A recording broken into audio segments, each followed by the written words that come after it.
Kiedy pierwszy raz trafiłam na Drawkę, wydawało mi się, że jest to jedna z najbardziej kojących rzek, jakie widziałam. Natomiast teraz, kiedy mam świadomość, co działo się tam, ile krwi przelano nad Drawką i jak paskudne sytuacje miały miejsce w jej lodowatych wodach, patrzę na nią inaczej. Chyba lubię ją mniej.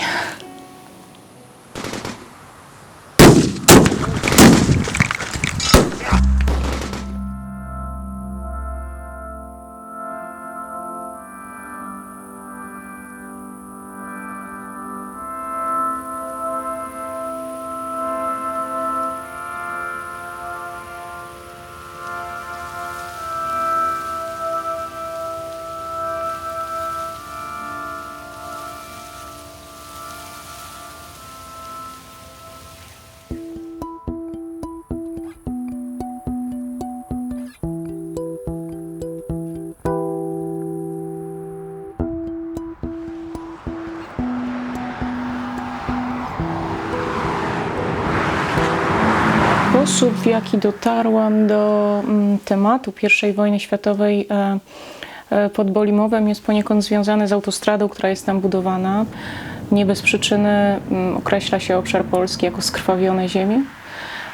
I wzdłuż linii autostrady, którą budowano Warszawa-Poznań, odkryto dużo obiektów związanych z I wojną. Dzień dobry panu. Wreszcie się doczekałam spaceru. Okay. Istnieje pewna postpamięć sytuacji, o których najchętniej ta ludność nie chciałaby pamięci pielęgnować. Także spotkałam się nawet z opinią, że jest pewien gen niechęci do I wojny światowej właśnie wśród tych ludzi. Ponieważ przeprowadziłam szereg rozmów z najstarszymi, zwłaszcza mieszkańcami wiosek, które były jakby rażone wojną, zwłaszcza atakami gazowymi. Czyli tam dalej, tak? Są te plansze? Tak, jak to zielone tam się zaczyna. Tam jak to gdzieś połowa tego, no tak kawałek tego zielonego, jak, no, chyba, że będziemy szli, no ale ja bym tam nie radził, bo się... Niełatwo ma ta nasza ziemia, co? No nie ma.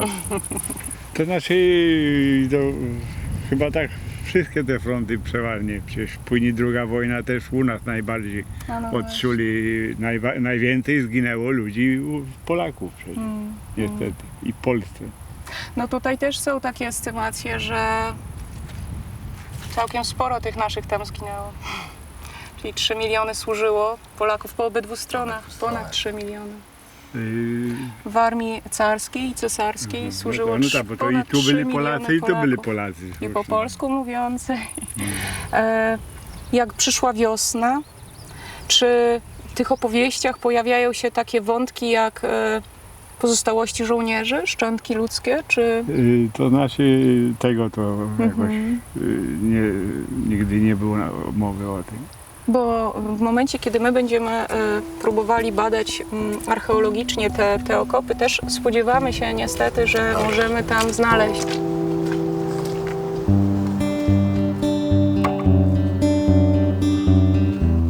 Jak zacząłem pracować tutaj w 1993 roku, czyli 21 lat temu, chodząc po lesie cały czas napotykałem okopy, ziemianki, różne leje po bombach, części różne metalowe, pocisków, broni. Po prostu to jest na każdym kroku tutaj. Tak bym to ujął, ale generalnie jutro będzie odtworzona bitwa pod Bolimowem. Pewne fragmenty w ogóle z rozpoczęcia I wojny światowej. Dopóki nie zrobiliśmy pierwszej naszej rekonstrukcji, to połowa, 3/4 mieszkańców gminy Bolimów nic nie wiedziało o I wojnie światowej tak naprawdę.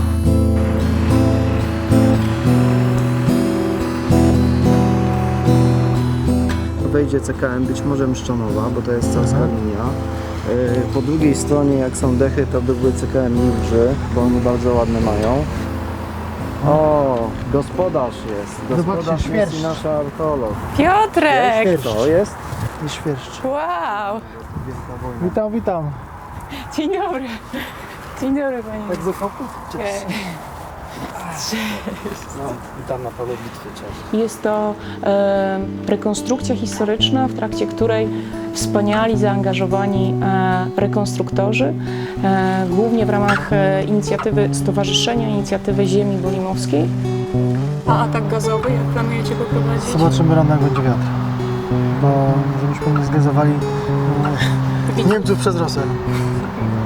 Jarek wydaje się być tam spiritus movens Stowarzyszenia Inicjatywa Ziemi Bolimowskiej i ogromnie cenię jego związek z tym miejscem, ale jest leśnikiem, jest osobą, która czuje ten las i jest osobą, która chce powołać muzeum, które mam nadzieję będzie schronieniem dla tego, co z ziemi bolimowskiej wydobędziemy.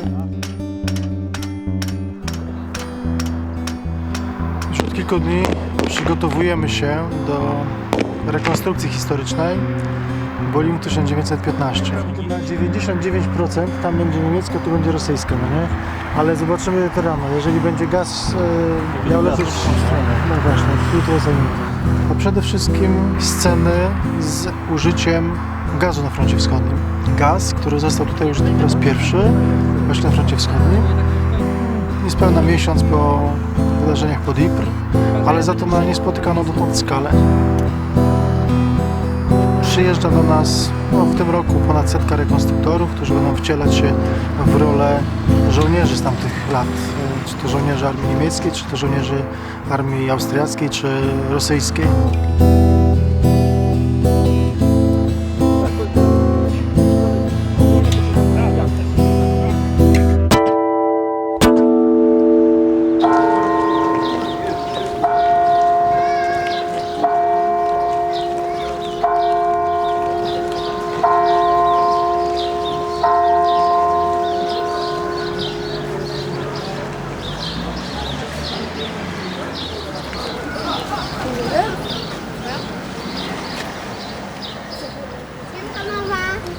Hej, a co ty masz, syneczku? Karabin kupiłem sobie.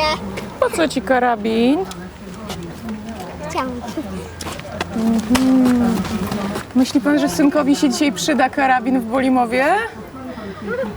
W końcu wojna. W końcu wojna, tak? Dzisiaj jakaś inscenizacja podobno. Rekonstrukcja mnie wojny, tak. Aha, a czego ona dotyczy? Ja nie mam pojęcia, szczerze mówiąc.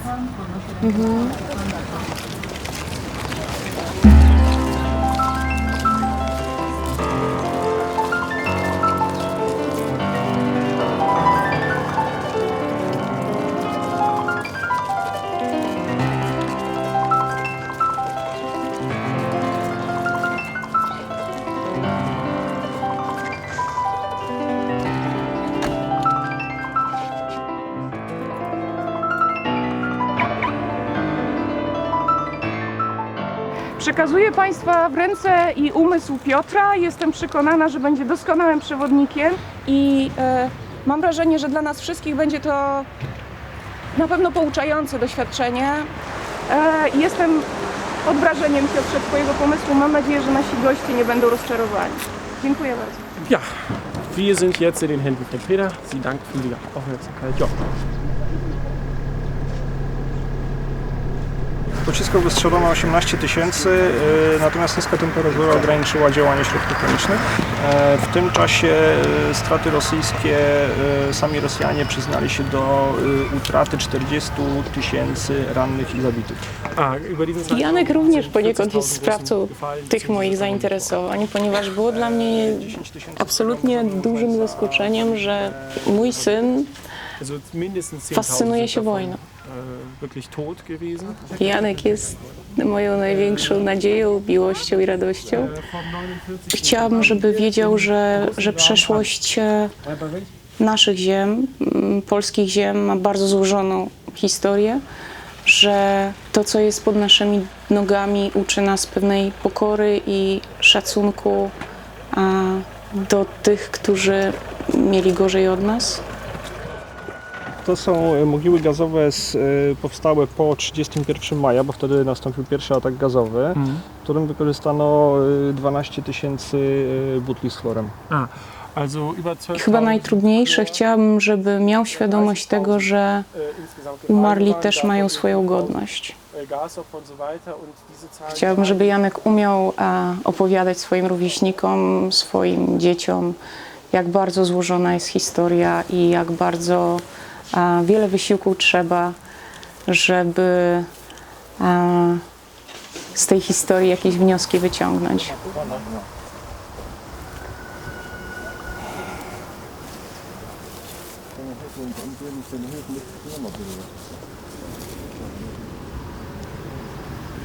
Also das russische Kreuz von der orthodoxen Kirche.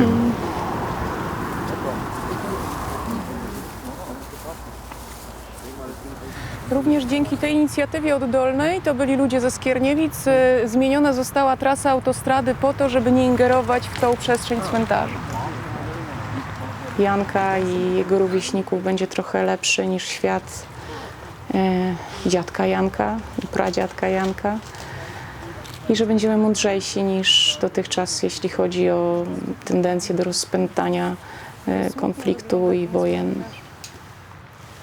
Myślę, że ludzi stać na to, żeby żyli w pokoju. Nie pojmuję, dlaczego tak nie jest.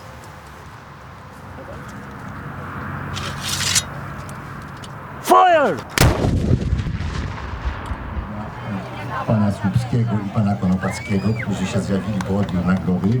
To są ludzie, którzy poświęcają wiele czasu, żeby historię u nas przywrócić do właściwego stanu. Zainteresowali się tym projektem. W przyszłym roku planujemy zaprosić do współpracy wolontariuszy, którzy będą chcieli przyjrzeć się z bliska pracy archeologa nad archeologią współczesności, dokładnie archeologią I wojny światowej. Teraz wszystkich zainteresowanych zapraszam po książkę.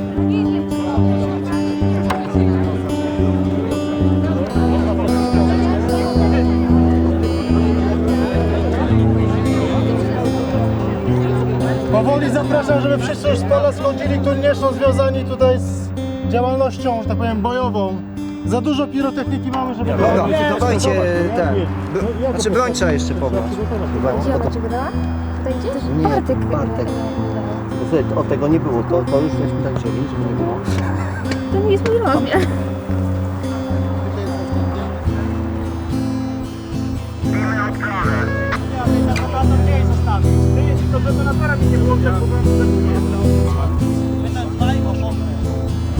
Panie ambasadorze, ja przekażę książkę na scenie.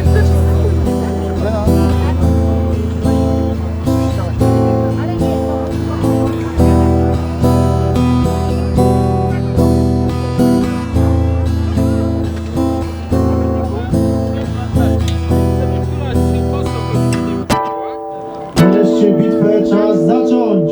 Jak film będzie ładny, to dam je. W lecie, a potem na jesieni przez ziemie polskie, będące jeszcze pod zaborami, przetoczyła się straszna wojna. Austro-Węgrzy, Niemcy stanęli naprzeciw oddziałów rosyjskich, armii carskiej. We wszystkich trzech walczyli Polacy. Spójrzcie Państwo, jak widać Austro-Węgrów na tym polu. Oni na wojnę poszli w błękitnych mundurach, niebieskich. Armia carska już poszła w kolorach polowych, zielonych.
Tak, może być zbierał skupiska jeszcze Łusa gdzieś w tym miejscu, bo jest słaby sygnał.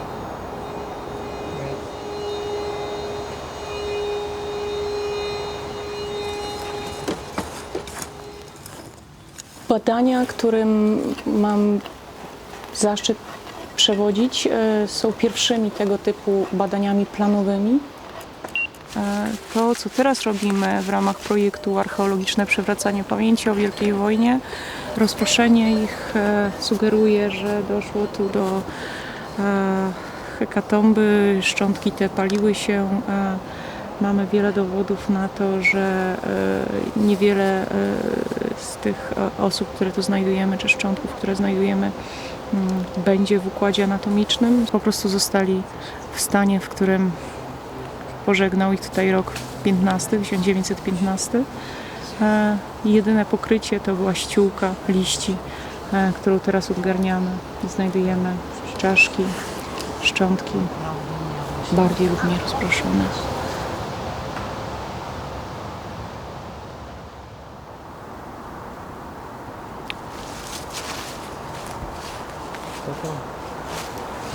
Czyli tutaj jest ten obiekt, który chciałabym, żebyś zweryfikował, dobrze? Bo on jest taki niespecyficzny i jest podejrzenie, że tu mogła być ewentualnie bateria butli gazowych.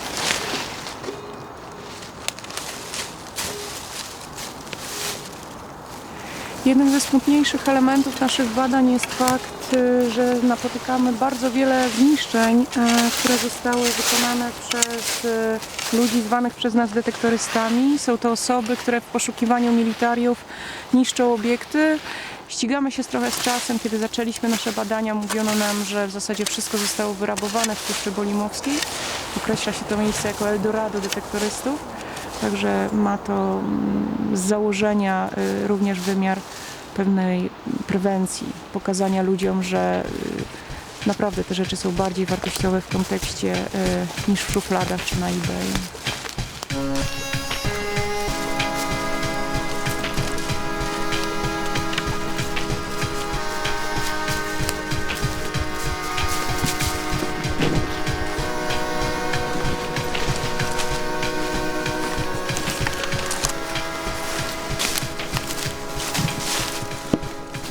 Ponieważ za nami jest pierwsza linia rosyjska, po tamtej stronie jest pierwsza linia niemiecka, z tamtej strony 31 maja 1915 roku doszło do sytuacji wyjątkowej na froncie wschodnim.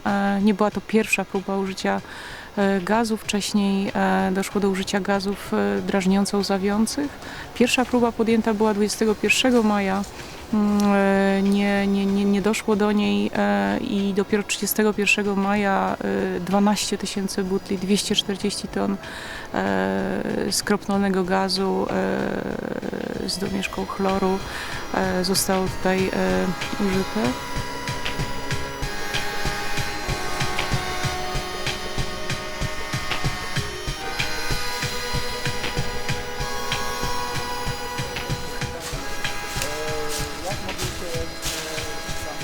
Trochę dłużej zeszło z tym odpalaniem, ale w razie czego mogę Was poczęstować kiełbaską, boczkiem, ewentualnie domowej roboty smalcem, tylko nie wystarczy chyba dla wszystkich.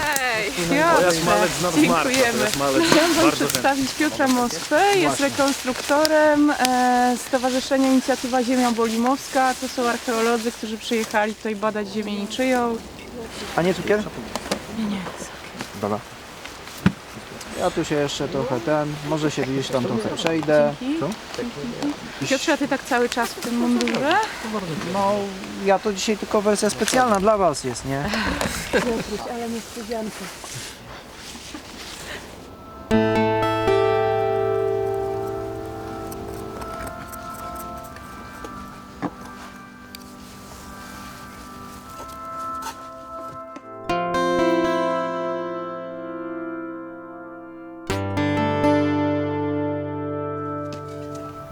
Nie, to są świeże przełamy.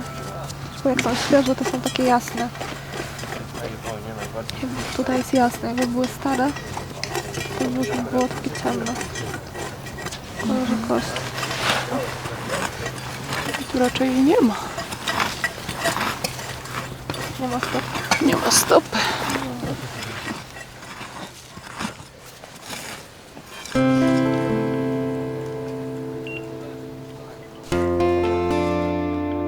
Skąd wiesz, że młody? No bo to mi pokazywali, wiesz? Albo ten młody, albo tamten gdzieś jest, nie? Bardzo, bardzo młody podobno. Może 16-17 lat. Kurczę, to w sumie można po kościach to... Popatrz, kurczę, pomyślałbyś, że to jest tak wszystko płytko, pod glebą? no. No. No, ja się będę pomału tam... No. Dobra. Dzień dobry. Ja zabiorę już Dzięki, Michaś. Także tyle. Zbieracie teraz te wody? Tak, zbieramy, pani antropolog opisuje to na bieżąco, staramy się też rozstrzygać, czy są to świeże przełomy, czy te pierwotne, depozycyjne. Sporo kości jest złamanych jakby już w momencie śmierci. Czyli były to To wystrzały. tak mówisz, że tamten jest młodym człowiekiem? Ten co zginął podobno? Tak, bardzo młodziutki człowiek. A dalej coś tu będziesz też kopała jeszcze, czy? Znaczy wszędzie tutaj, gdzie są takie... Czerwone patyczki? Tak, czerwone kropki to są ludzie, szczątki. Patrz na takim kawałku mając, nie? Przechodząc w tym miejscu kilkadziesiąt, nawet czasami setki razy, bo w sumie już ponad 20 lat, no nie miałem tej świadomości, że tutaj tuż pod moimi stopami coś takiego może być. Nawet w zeszłym roku, jak robiliśmy tutaj szacunki brokarskie, czyli mierzyliśmy te drzewa do wyrębu, to na pewno w tym miejscu były gdzieś moje kroki. I teraz czuję się co najmniej nieswojo, mając świadomość, że praktycznie chodziliśmy po szczątkach ludzkich.